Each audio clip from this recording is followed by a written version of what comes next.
जय हिंद मेरे दोस्तों, आपका स्वागत है आपके अपने YouTube चैनल प्रीतम अकादमी परिवार में और मैं हूं सूरज कुमार। तो बेसिकली क्लास 8 का जो आपका 14 नवंबर को जो आपका साइंस का वीकली टेस्ट होने वाला है, उसके लिए कुछ हम लोग मोस्ट इंपॉर्टेंट सब्जेक्टिव और ऑब्जेक्टिव क्वेश्चन करेंगे। तो चलिए स्टार्ट करते हैं। सबसे पहले हम लोग कुछ ऑब्जेक्टिव क्वेश्चन को देख लेते हैं। सबसे पहला प्रश्न आपके पास लिखा है कि जो ध्वनि सुनने में अप्रिय लगती है उसे क्या कहते हैं।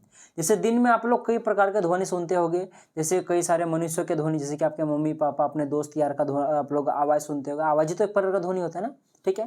तो आवाज़ को ही तो ध्वनि बोलते हैं। तो उनका आवाज़ आप लोग सुनते हो, उनका ध्वनि सुनते होंगे। कई बार कुत्ते उत्ते भौंकने का आप लोग को ध्वनि सुनते होंगे, गाड़ियों का ध्वनि सुनते होंगे आप लोग, ठीक है। कोई बच्चा चिल्ला रहा है, रो रहा है, तो उसका ध्वनि आप लोग सुनते होंगे। तो सभी ध्वनि क्या आपको अच्छा लगता है? नहीं ना। कई सारे ऐसे ध्वनि होते हैं जो आपको पसंद नहीं आएगा। जैसे अगर कान के सामने कोई अगर आपको चिल्ला दे तो, लेकिन यही अगर कोई गाना गाए तो हो सकता है अगर वो अच्छा गाना गाए तो आपको पसंद आ जाएगा। लेकिन यही अगर मेरे जैसा आदमी अगर गाना गाएगा जिसका एकदम आवाज़ फटा हुआ बेसुरा आदमी रहे तो फिर आपको पसंद नहीं आएगा। यानी कि हर ध्वनि आपको पसंद आए जरूरी नहीं होता है। तो जो ध्वनि आपको पसंद नहीं आती है, जो ध्वनि आपको अप्रिय होती है, उसे हम लोग शोर कहते हैं, ठीक है। और जो ध्वनि हमें अच्छी लगती है उसे क्या कहते हैं? सुरीली ध्वनि कहते हैं, या संगीत बोलते हैं हम, तो उसको प्रिय ध्वनि बोलते हैं, जो बोलना चाहो। लेकिन जो ध्वनि आपको पसंद ना आवे वो क्या कहलाता है? शोर कहलाता है। तो सी नंबर का ऑप्शन करेक्ट हो जाएगा, क्योंकि क्वेश्चन में यही पूछा है कि जो ध्वनि आपको सुनने में अप्रिय लगती है वो क्या कहलाती है, तो उसे हम लोग शोर कहते हैं। अच्छा, हमें कोई ध्वनि सुनाई देती है, इसका कारण है। अगर कोई भी ध्वनि अगर हमें सुनाई पड़ रही है तो इसका मेन कारण है कंपन, या फिर वाइब्रेशन बोले, इंग्लिश में से वाइब्रेशन बोला जाता है, ठीक है। क्योंकि जो ध्वनि उत्पन्न होती है वो वाइब्रेशन के कारण ही होता है, ठीक है। चलिए आगे बढ़ते हैं। यानी आवृत्ति का मात्रक है, तो देखो आवृत्ति का जो मात्रक होता है वो हर्ट्ज होता है। हर्ट्ज मतलब हर्ट्ज होता है, ठीक है। सी नंबर का ऑप्शन करेक्ट हो जाएगा। मैंने हर्ट्ज करके याद किया था, ठीक है। क्योंकि साइंस को अगर आप लोग फनी वे में, साइंस क्या और स्टडी को अगर आप लोग फनी वे में अगर आप लोग पढ़ोगे तो ज़्यादा टर्म तक आप लोग, ज़्यादा देर तक आप लोग याद रख पाओगे, ठीक है। चलिए आगे बढ़ते हैं। ध्वनि संचरित हो सकती है तो केवल ठोसों में, ठोस मतलब पत्थर ईंटा वगैरह जो टाइट होता है, ठीक है। केवल द्रवों में, जैसे कि पानी वगैरह जैसा होता है ना, वो सब हो गया द्रव, ठीक है। केवल वायु या गैस में, गैस तो मतलब हवा हो गया, ठीक है। और वायु का मतलब भी वही होता है जी, ठीक है। ठोस द्रव तथा गैस में, हाँ ये बात सही है। ठोस हो चाहे द्रव हो चाहे गैस हो, होना चाहिए, यानी कोई माध्यम होना चाहिए, चाहे वो ठोस का माध्यम हो, चाहे द्रव का माध्यम हो, चाहे गैस का माध्यम हो, अगर होगा तभी ध्वनि संचरित होगी, यानी कि ठोस द्रव गैस तीनों में, ठीक है। तो डी नंबर ऑप्शन करेक्ट हो जाएगा, ठीक है। यही अगर आप लोग अंतरिक्ष में चले जाओगे, निर्वात में चले जाओगे, क्योंकि अंतरिक्ष में क्या है, निर्वात है, वहाँ कोई माध्यम नहीं, कोई हवा नहीं, कुछ नहीं है। तो वहाँ आपको अगर आपके सामने भी कोई है, अगर आप लोग उसको चिल्ला के उसका नाम लोगे या फिर उसको गाली भी दोगे ना तो उसको सुनाई नहीं पड़ेगा, बस उसको नजर आएगा कि आप होंठ हिला रहे हो, उसको आवाज़ तक नहीं जाएगा, ठीक है। इसलिए अंतरिक्ष यात्री जो होते हैं उनको एक दूसरे का आवाज़ सुनाई नहीं पड़ता है, ठीक है। वो सैटेलाइट वगैरह के, सैटेलाइट के थ्रू से कम्युनिकेशन करते हैं। जैसे हम लोग, मेरे मामा घर में और हमको बात करना है तो फ़ोन का उपयोग करते हैं, वहाँ पे सैटेलाइट फ़ोन का उपयोग किया जाता है। चलिए आगे बढ़ते हैं। लेकिन इनमें किसमें आवाज़ की आवृत्ति सबसे अधिक होगी? तो देखो जो लड़की होती ना, लड़की की आवृत्ति आवाज़ की बहुत ज़्यादा होती है, खासकर अगर बच्ची छोटी है तो, यानी कि छोटी बच्ची की जो आवृत्ति होगी वो सबसे ज़्यादा होगी। चलो आगे बढ़ते हैं। ध्वनि की प्रबलता किस कारक पर निर्भर करती है? तो ध्वनि की प्रबलता जो होती है वो आयाम पर निर्भर करती है, याद रखना मेरी बात। चलो आगे बढ़ते हैं। ध्वनि की तीक्ष्णता या तारत्व, तारत्व बोलो या तीक्ष्णता बोलो, एक ही चीज है, ज्ञात किया जाता है। तो बेसिकली इसको कैसे ज्ञात किया जाता है? तो इसकी आवृत्ति से ज्ञात किया जाता है। इनर ऑप्शन करेक्ट हो जाएगा। चलिए आगे बढ़ते हैं। ध्वनि की प्रबलता घटाने के लिए हमें ध्वनि के कंपनों का जो आयाम होगा उसको हमको घटाना पड़ेगा, यानी कि डी नंबर ऑप्शन करेक्ट हो जाएगा कि ध्वनि की जो प्रबलता है उसको घटाने के लिए हमें ध्वनि के कंपनों का जो आयाम होगा उसको माइनस करना पड़ेगा, घटाना पड़ेगा। चलिए आगे बढ़ते हैं। प्रस्रव ध्वनि के कंपनों की आवृत्ति होती है। तो देखो एक होता है अपस्रव, ठीक है, एक होता है परास्रव और एक होता है स्रव, ठीक है। तो जो स्रव ध्वनि होती है वो उसकी जो आवृत्ति होती है वो 20 हर्ट्ज से 20,000 हर्ट्ज के बीच में होती है।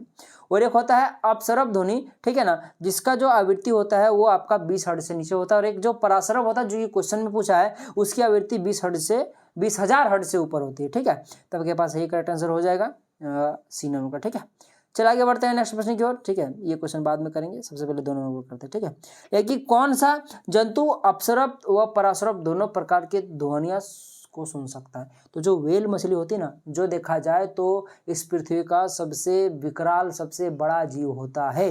इसका वजन लगभग 30 हाथियों के वजन के बराबर होता है व्हेल मछली। ये अपसरप और परासरप, अपसरप का मतलब होता है 20 हर्ट्ज से कम वाली ध्वनि और परासरप का मतलब होता है 20,000 हर्ट्ज से अधिक वाली जो ध्वनि होती है उनको ये सुन सकता है। चलिए आगे बढ़ते हैं। वर्णन कीजिए कि ध्वनि प्रदूषण मानव के लिए किस प्रकार हानिकारक है।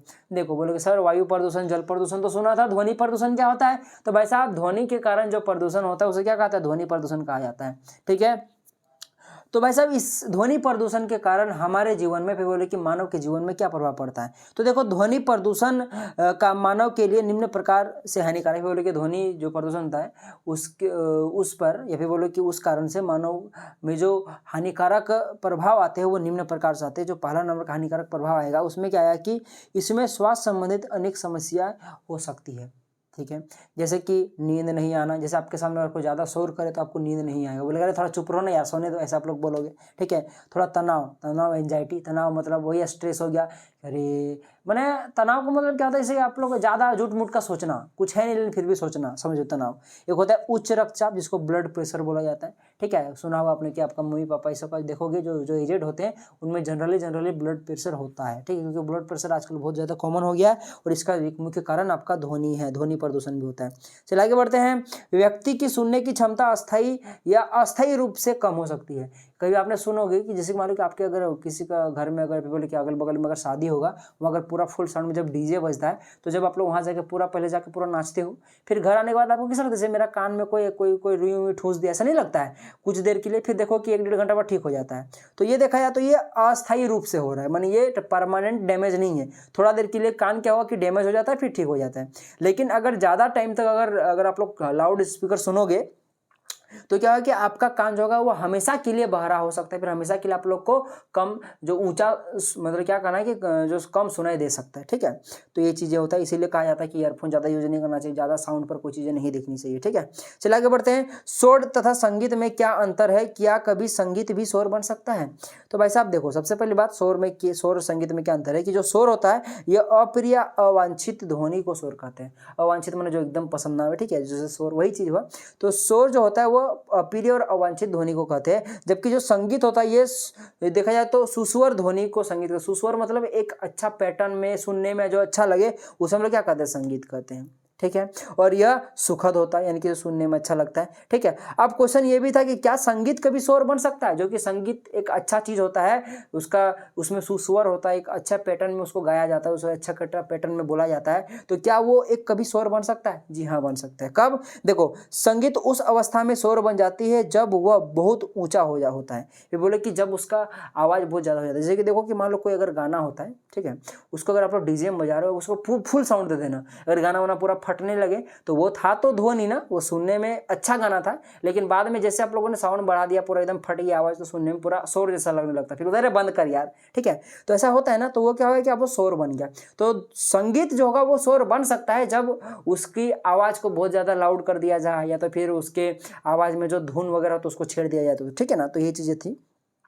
अच्छा, और एक प्रश्न है यहाँ पे, देखो, अंतरिक्ष यात्री एक दूसरे की आवाज को चांद पर नहीं सुन पाते, क्यों? वही चीज अभी आपको थोड़ी देर पहले बताया था, क्योंकि चांद पर निर्वात होता है। इसको थोड़ा सा यहाँ पे अपने से लिख लीजिएगा बोला। ठीक है, तो इसको मैं काट देता हूँ, लिख लीजिएगा कि चांद पर निर्वात होता है, जिस कारण से वहाँ माध्यम नहीं होता है, और ध्वनि को संचरण होने के लिए, ध्वनि को चलने के लिए माध्यम की आवश्यकता होती है। ठीक है, और इस कारण से जो होता है चांद में ध्वनि का संचरण नहीं होता, क्योंकि चांद में माध्यम होता ही नहीं है। तो आप लोग इसको अपने से लिख लीजिएगा, सबसे बेटर रहेगा। ठीक है, तो इस प्रकार से हमने कुछ most important subjective objective question कर लिया। अगर आपको वीडियो पसंद है जरूर लाइक कीजिएगा, अपने दोस्तों तो जरूर शेयर कीजिएगा। साथ ही साथ मेरे बाबू साहब, आपको सब्सक्राइब करने में कुछ भी नहीं लगता है, परंतु आपके सब्सक्राइब से हमें बहुत ज़्यादा मोटिवेशन मिलता है, जिसके कारण हम आपको इस प्रकार से धांसू कंटेंट दे पाते हैं। तो भाई साहब सब्सक्राइब जरूर कीजिएगा। ठीक है, अगर कोई भी डाउट होगा तो कमेंट बॉक्स में जरूर कमेंट कीजिएगा, हम लोग ज़्यादा से ज़्यादा आपके कमेंट का जवाब देने की कोशिश करते हैं। ठीक है, तो चलिए मिलेंगे अगले वीडियो में, तब तक के लिए जय हिंद, जय भारत और आपका दिन शुभ हो।